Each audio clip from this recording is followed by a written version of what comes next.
ఏం రాశారు? బాలినేని గారు చాణక్యుడు కూటమిని విడగొడతాడని చెప్పి కొన్ని పత్రికలు రాసినాయి.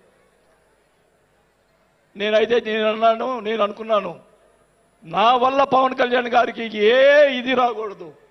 నా ధ్యేయం, నా కోరికల్లా ఆయన పైకి ఎదగాలని తప్ప వేరే ఉద్దేశం లేదు. నేను ఆయన కలిసినప్పుడు ఒకటే అడిగా. అందరూ అనుకున్నారు ఎమ్మెల్సీ ఇచ్చి మినిస్టర్ ఇస్తారని చెప్పి కొన్ని ఇతర పత్రికలు రాశారు. నేను ఆయన ఏమీ అడగలేదు. ఒకటే అడిగా, సార్ మీతో నాకు సినిమాలు తీయాలని సార్ అని అన్నా. నా కోరిక అదే సార్. నేను 5 సార్లు ఎమ్మెల్యే అయ్యా, 2 సార్లు మంత్రి అయ్యా, చాలు నాకు. ఇట్లాంటి బూతులు తిట్టే రాజకీయాలు మాకు వద్దు సార్.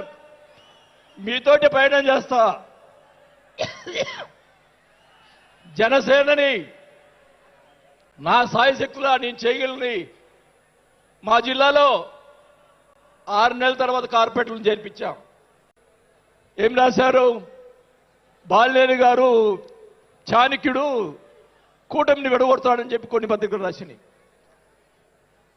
నేను అనుకున్నాను నా వల్ల పవన్ కళ్యాణ్ గారికి ఏ ఇది రాకూడదు.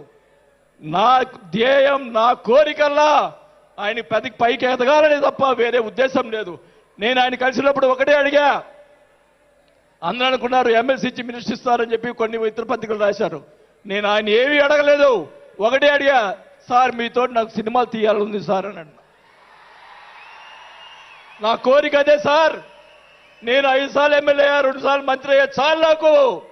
ఇట్లాంటి బూతులు తిట్టే రాజకీయాలు మాకు వద్దు సార్. మీతోటి ప్రయాణం చేస్తా. జనసేనని నా సాయశక్తులా నేను చేయగలని మా జిల్లాలో 6 నెలల తర్వాత కార్పొరేట్లను చేర్పించాం.